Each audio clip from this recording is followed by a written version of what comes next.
Hello everyone, welcome back to Ninja Prep. तो आज का जो लेक्चर है इसमें हम थर्मोडायनेमिक्स के पीवाईक्यूज डिस्कस करेंगे। जीपीएससी के ये पीवाईक्यूज होंगे।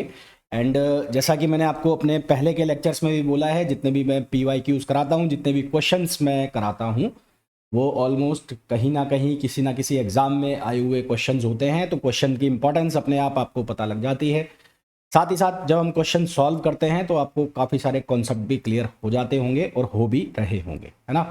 तो चलो भाई स्टार्ट करें आज का लेक्चर। तो पहला जो क्वेश्चन हमें गिवन है, उस क्वेश्चन में हमें बोला गया है the internal energy of real gas. तो एक रियल गैस की जो इंटरनल एनर्जी है वो किस किस से मिलकर बनी होती है, ये क्वेश्चन में हमें पूछा गया है।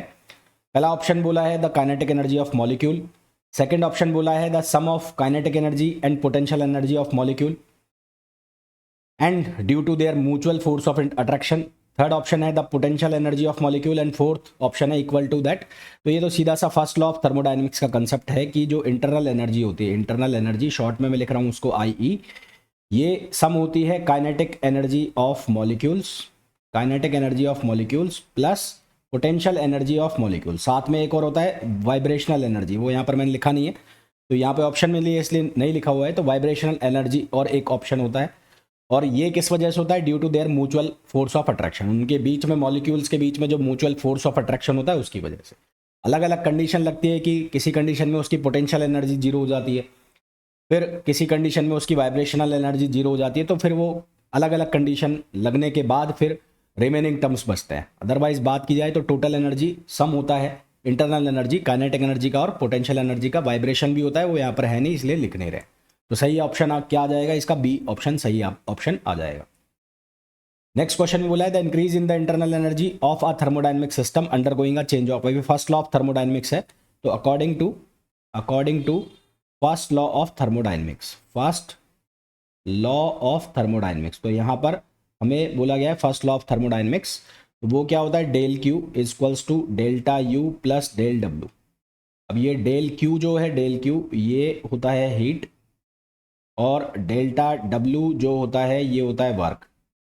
तो यहाँ से डेल्टा यू जो है ये किसके बराबर हो जाएगा? Del Q minus del W. तो del Q minus del W यानी कि हीट ट्रांसफर में से माइनस हो रहा है वर्क डन। तो सही आंसर हमारे पास कौन सा जाएगा? सी, यानी कि difference of heat transfer into the system and work done by the system.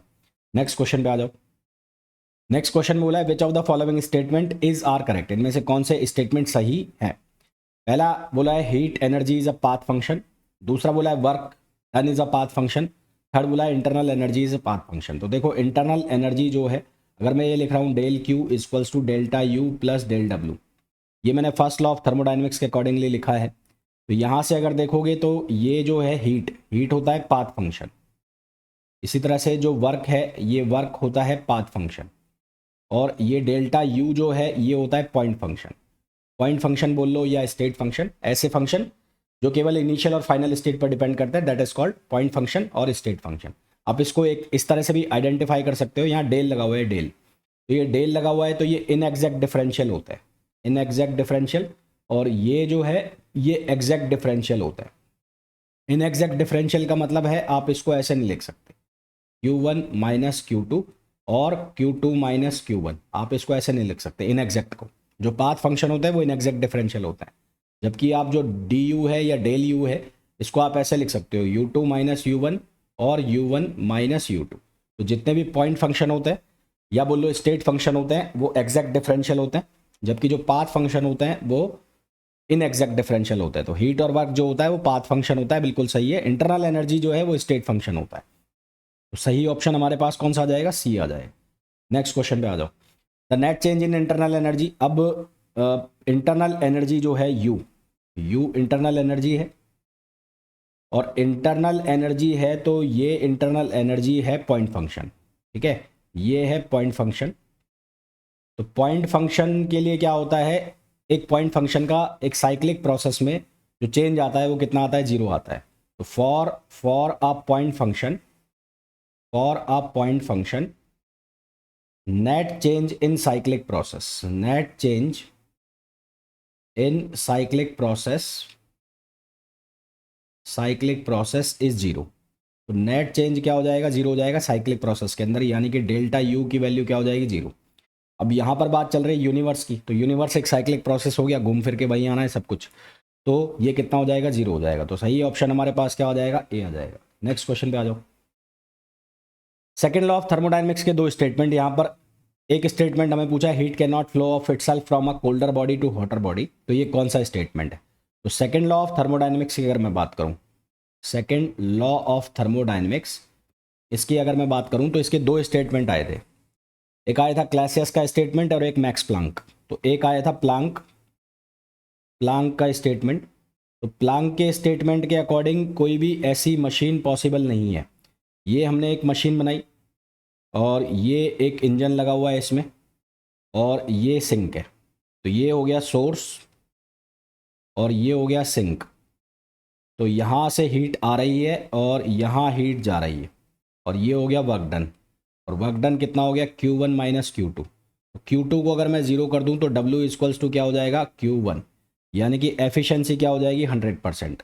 तो ये तो था प्लांक का स्टेटमेंट कि कोई भी ऐसी मशीन पॉसिबल नहीं है जो एक साइक्लिक प्रोसेस में काम करते हुए इनपुट हीट को 100% वर्क में कन्वर्ट कर दे, यानी कि ऐसा कोई भी इंजन पॉसिबल नहीं है, मशीन पॉसिबल नहीं है जिसकी एफिशिएंसी 100% हो। ये प्लांक का स्टेटमेंट है।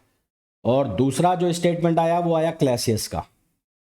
क्लैसियस, तो क्लैसियस ने क्या स्टेटमेंट दिया, कोई भी ऐसी मशीन पॉसिबल नहीं है, ये मशीन मैंने लगा दी, जो लो टेम्परेचर से, लो टेम्परेचर बोले तो सोर्स, जो लो टेम्परेचर से हीट को खुद ही उठाकर कहाँ पर पहुँचा दे, हाई टेम्परेचर पर पहुँचा दे। ये Q1 और ये Q2, यहाँ लो टेम्परेचर हो गया और ये हाई टेम्परेचर हो गया। यहाँ ही इसको हीट सप्लाई की तो ये हो गया Q1 माइनस Q2। तो कोई भी ऐसी मशीन पॉसिबल नहीं है जो खुद ही हीट को लो टेम्परेचर से उठाकर हाई टेम्परेचर पर ट्रांसफ़र कर दे। अगर उसको ऐसा करना है तो उसको एक्सटर्नल हेल्प की ज़रूरत पड़ती है, उसको हम बोलते हैं क्लासियस स्टेटमेंट। तो हमें यही पूछा है कि heat can not flow from itself of itself from a colder body to hotter body. तो ये किसका स्टेटमेंट है, तो ये क्लासियस का स्टेटमेंट है। तो ये गलत लिखा हुआ है यहाँ पर, क्लासियस इसका सही आंसर आ जाएगा। Next, according to third law of thermodynamics ये कहता है कि एब्सोल्यूट जीरो टेम्परेचर पर जितने भी क्रिस्टलाइन स्ट्रक्चर है उनकी एंट्रोपी जीरो होती है ना। तो at absolute zero temperature, absolute zero temperature entropy of crystalline structure, entropy of crystalline structure tends to zero, tends to zero. तो सही आंसर हमारे पास क्या आ जाएगा, डी आ जाएगा। नेक्स्ट क्वेश्चन, यहाँ पर आपको याद करना पड़ेगा CP minus CV equation of real estate जो हम निकालते हैं, ये वांडरवाल गैस इक्वेशन है। तो यहाँ से हम जो फॉर्मूला निकालते हैं CP minus CV equals to R 1 + 2A upon VRT, ये फॉर्मूला हम निकालते हैं, याद करके रखना पड़ेगा। तो सही आंसर हमारे पास क्या आएगा, ए। हालांकि ये डेरिवेशन है, डेरिवेशन बाद की बात है, पहले इसको याद करके चलना है ना। नेक्स्ट क्वेश्चन पे आ जाओ। Differential change in thermodynamic potential Helmholtz free energy. तो हेल्महोल्ट्ज़ फ्री एनर्जी F को हम लिखते हैं किससे, U माइनस TS। इसको यदि मैं डिफरेंशिएट करूं तो ये लिखा जाएगा DU माइनस TDS और माइनस SDT, ऐसे लिखा जाएगा। अब फ्रॉम फर्स्ट लॉ, तो अगर मैं फर्स्ट लॉ और सेकेंड लॉ का यूज़ करता हूँ, फर्स्ट एंड सेकेंड लॉ, अगर मैं फर्स्ट लॉ और सेकेंड लॉ का यूज़ करता हूँ तो ये लिखा जाएगा del Q equals to DU plus del W। तो ये लिखा जाएगा TDS equals to DU plus PdV, ये बनेगा।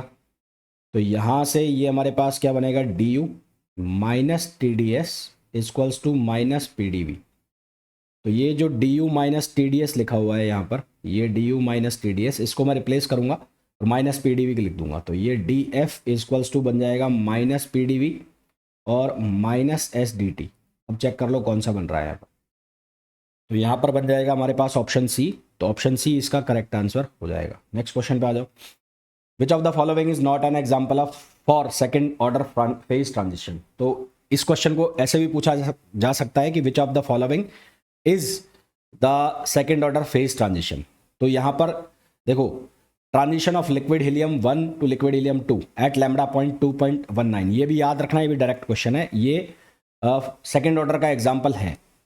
ठीक। Transition of super conductor into ordinary conductor, ये भी सेकंड ऑर्डर का एग्जांपल है, सेकंड ऑर्डर फेज ट्रांजिशन का एग्जांपल है, ये आपको याद रखना है। फिर फोर्थ जो लिखा हुआ है, transition of ferromagnetic to paramagnetic at Curie temperature, यहाँ ध्यान रखना क्यूरी टेम्परेचर लिखा होना चाहिए, ये भी एग्जाम्पल है सेकेंड ऑर्डर का। फिर अगर मैं बात करूं transition of ice into water at temperature 0 degree centigrade, तो ये एग्जाम्पल नहीं है सेकेंड ऑर्डर का, है ना। तो ये एग्जाम्पल जो है वो आपको याद रखना है, क्योंकि ये भी डायरेक्ट क्वेश्चन बनते हैं। तो इसका फिलहाल करेक्ट ऑप्शन हमारे पास क्या आ जाएगा, सी आ जाएगा। In which of the following process Clausius Clapeyron equation is not applicable, इनमें से किस प्रोसेस में क्लासियस क्लैपेरॉन इक्वेशन एप्लीकेबल नहीं है। तो क्लासियस क्लैपेरॉन इक्वेशन को हम लिखते हैं dp upon dt L upon T delta we, ऐसा हम इसको क्लासियस क्लैपेरॉन इक्वेशन को लिखते हैं। तो यदि मैं बोल दूं आइसोबारिक प्रोसेस, तो फॉर आइसोबारिक प्रोसेस, तो आइसोबारिक प्रोसेस के अंदर जो चेंज इन प्रेशर है यानी कि dp वो क्या होगा, जीरो होगा। और अगर चेंज इन प्रेशर जीरो हो गया तो यहाँ पर ये क्या दिखेगा, dp की वैल्यू जीरो हो गई, जो कि पॉसिबल नहीं है, क्योंकि यहाँ पर तो प्रेशर चेंज होना है। तो Clausius Clapeyron equation isobaric process के लिए एप्लीकेबल नहीं है, क्योंकि यहाँ पर आप ग्राफ बनाएंगे तो p और t के बीच में ग्राफ बनेगा। Next question, if the degree of freedom of a gas is n then the ratio of cp upon cv, तो cp अपॉन cv का जो रेशो है उसको हम लिखते हैं गामा से, cp upon cv equals to gamma, cv equals to gamma, और ये इक्वल होता है 1+2 अपॉन n, जहाँ n जो होता है उसको आप कहते हैं डिग्री ऑफ फ्रीडम। तो ये फॉर्मूला है, इसको आपको याद रखना है। नेक्स्ट क्वेश्चन पे आ जाओ। Two ends of rod are kept at 1270 degree centigrade, 2270 degree centigrade, change in entropy is 20 calorie per kelvin, then the amount of heat flow. तो हमारे पास फॉर्मूला होता है del Q equals to TdS, ये formula होता है। तो अगर मैं यहाँ से लिख लूँ Q1, तो Q1 को मैं लिख लूँगा T1 और S, और इसी तरह से Q2 को मैं लिख लूँगा T2S। तो T1S जो है वो कितना हो जाएगा, वो हो जाएगा, इसको मैं केल्विन में कन्वर्ट करूँगा, 1270 प्लस 200 273 ये हो जाएगा, और एक हो जाएगा हमारे पास 2270 प्लस 273, तो एक तो हमारे पास बन जाएगा 2543 और एक हमारे पास बन जाएगा 1543। तो हम इसको माइनस करेंगे, तो इन दोनों का जब डिफरेंस हम निकालेंगे, इन दोनों का डिफरेंस, तो इन दोनों का डिफरेंस जो आएगा वो आएगा 1000। तो यहाँ से इन दोनों का डिफरेंस आप निकाल लो, तो इन दोनों का जब आप डिफरेंस निकालोगे यानी कि डेल क्यू, वो आप निकालोगे Q2 माइनस Q1 या फिर Q1 माइनस Q2, तो आप निकालोगे Q2 माइनस Q1, एक मिनट रुको भाई, है ना, Q2 माइनस Q1, तो ये बन जाएगा आपके पास T2 माइनस T1 और इंटू S। अब T2 माइनस T1 आप लोग निकाल चुके हैं, ये आ गया है 1000, S की वैल्यू आपने निकाली है, ये आया 20 कैलोरी पर केल्विन। तो यहाँ से इसको सॉर्ट आउट करोगे तो ये बनेगा तुम्हारा कितना, ये 20,000 बनना चाहिए। यहाँ पे कुछ गड़बड़ है क्या, यहाँ पर कुछ गड़बड़ होगी, तो ये 20,000 बनना चाहिए ऑप्शन के हिसाब से, तो इसमें सी लगाओगे, 20,000 होना चाहिए ये, क्योंकि 10 से मल्टीप्लाई होगा, 1000 वहाँ पर डिफरेंस आ रहा है। नेक्स्ट क्वेश्चन पे आ जाओ। The condition for chemical potential in equilibrium state, तो as we know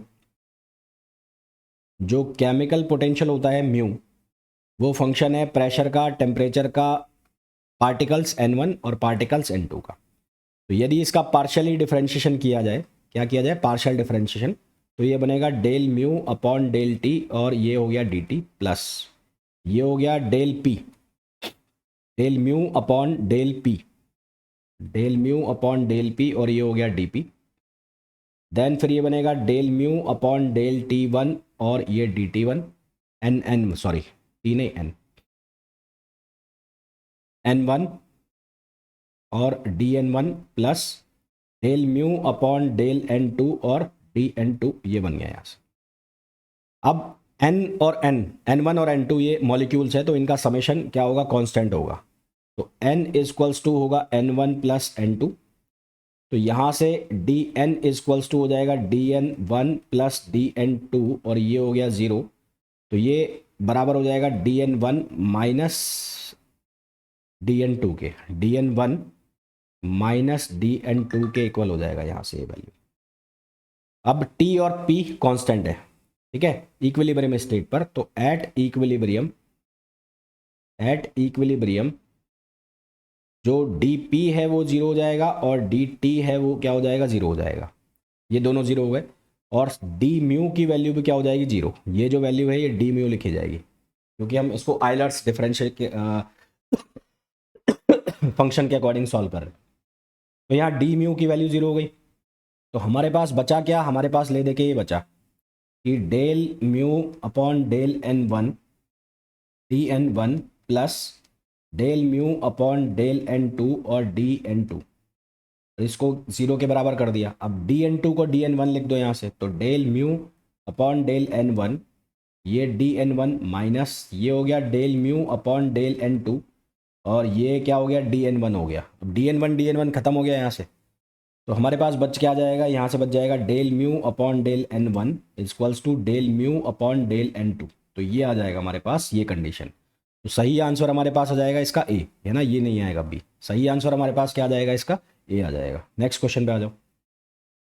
next question में हमें बोला गया है consider the transition of liquid water to steam as it boils 100 degree centigrade under the pressure of 1 atmospheric, which of the following quantities does not discontinue at the transition. इनमें से कौन सी quantity discontinued नहीं होती। तो for first order transition, for first order transition की मैं बात करूं, फर्स्ट ऑर्डर ट्रांजिशन, तो फर्स्ट ऑर्डर ट्रांजिशन के लिए एंट्रोपी, डेंसिटी और वॉल्यूम, डेंसिटी वॉल्यूम ये क्या होते हैं, ये होता है डिसकंटिन्यूअस, ये होते हैं डिसकंटिन्यूअस। डिसकंटिन्यूअस का मतलब ये अपनी वैल्यू को चेंज करते हैं, ठीक है। But Gibbs energy, Gibbs free energy, but Gibbs free energy, energy should not be discontinuous, should not be discontinuous. तो गिब्स फ्री एनर्जी जो है वो डिसकंटिन्यूअस नहीं होनी चाहिए। तो सही ऑप्शन हमारे पास क्या आ जाएगा, इसका ए आ जाएगा, ठीक। तो आई होप जितने भी क्वेश्चंस मैंने आपको बताए हैं वो बहुत अच्छे से समझ आ गए होंगे। फिर भी आपको कोई डाउट है तो आप पूछ सकते हैं। मिलते हैं नेक्स्ट वीडियो में। Till then thank you, bye bye.